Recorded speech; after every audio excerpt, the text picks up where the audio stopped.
Avant de commencer cette vidéo, je voulais juste vous notifier que j'ai été interviewé par le Dr Bolivar dans son format très drôle, l'interview psy. J'ai pu me confier sur pas mal de choses et montrer un peu plus ma vraie personnalité. Le lien est dans la description, bonne vidéo.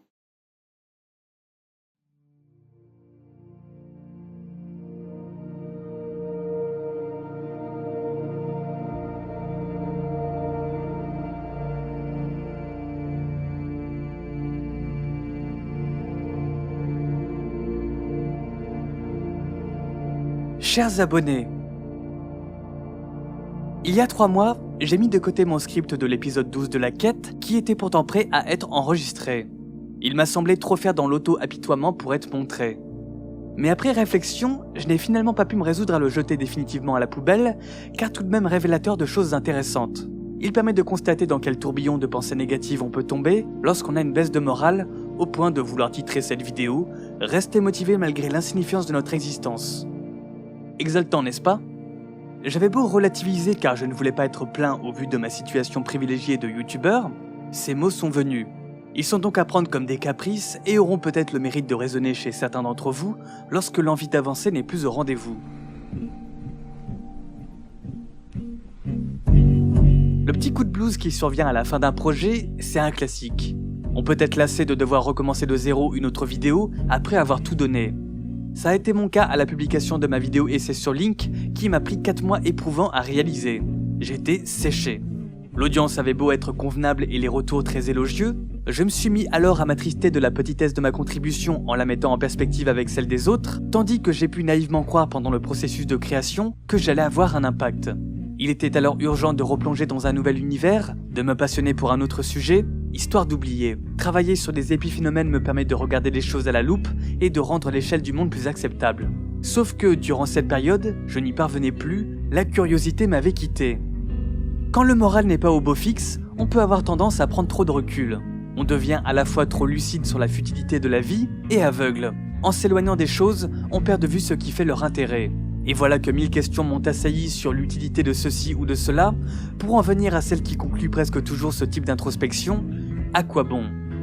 À mes yeux, il y a quelque chose de vain à vouloir laisser sa marque, surtout si l'on se compare à des génies qui ont fait de grandes choses et qui n'ont pas échappé à l'oubli pour autant. Vous pouvez devenir président de la République qu'on vous oubliera.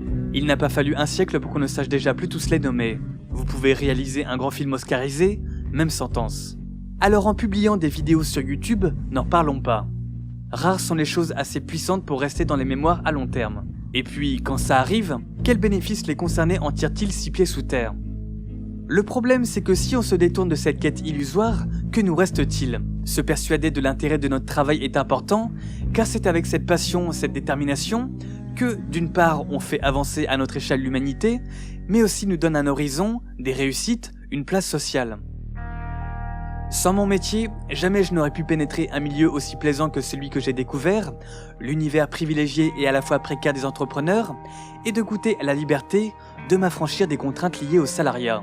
J'ai tellement aimé entrer dans une communauté d'un espace de coworking que j'ai pris la présidence de celui que je fréquente. C'est un équilibre cher à mon cœur, m'impliquer dans une association où l'humain et le réel sont au centre de mon attention, tout le contraire de mon métier solitaire de rat de bibliothèque. Sauf qu'évidemment, à l'époque des couvre-feux et des confinements, j'ai été privé de cette dimension comme tous mes camarades. Ceci explique peut-être en partie la démotivation qui a été la mienne. Aujourd'hui, ça va mieux. J'ai beaucoup de projets à venir, dont certains dont je vous ai déjà parlé précédemment, et de nouveaux venus youtubeurs qui travaillent maintenant dans le même espace de coworking que moi me donnent de la force. J'adore leur travail. La chaîne Trans fait des documentaires autour des Pokémon, nous dévoilant les sources d'inspiration derrière leur création. Thomas fait des vidéos humoristiques mêlant sa vie et la fiction, et récemment il a lancé une série très drôle nous racontant ses péripéties depuis qu'il est arrivé à Reims. Allez vraiment voir leur chaîne, ils ont chacun un truc très singulier et j'espère qu'on pourra bientôt faire des trucs ensemble. Pour ma part, je reste dans un état transitoire que je sais et espère n'être qu'une passade. Je devrais retrouver pleinement la flamme d'ici quelques semaines, peut-être après avoir pris un peu de vacances. En attendant, je continue de me poser trop de questions.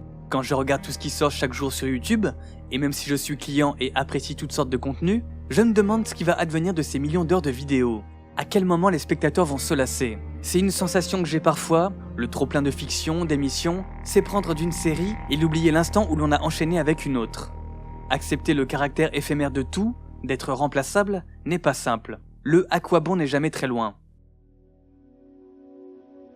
Voilà, navré pour ces propos plombants. En fin de compte, je vais très bien d'un point de vue personnel, c'est pas si grave. Il faut juste que professionnellement je me réinvente pour résoudre mes problèmes. J'ai dans l'idée de plus déléguer comme je l'avais fait pour la vidéo sur Elizabeth Holmes, histoire de me dégager du temps et m'épanouir dans de nouveaux projets. Le besoin d'alimenter la chaîne constamment est contraignant et peut avoir tendance à vous faire tourner en rond. Pour ce qui est de retrouver l'envie, les mêmes conseils reviennent à peu près toujours sur internet et j'essaye d'en suivre quelques-uns, notamment celui-ci, écrire sur le papier mes préoccupations. C'est chose faite avec cette vidéo. Et vous, je suis curieux, comment vous faites pour garder l'envie? C'est tout pour cette fois, je remercie tous les tipeurs, nouveaux comme anciens, de me permettre depuis toutes ces années de travailler à temps plein sur cette chaîne. Sans vous, rien ne serait possible. J'espère que les prochaines vidéos vous plairont, il y a de belles choses en préparation. Rendez-vous à la rentrée. Votre fidèle serviteur, Paul.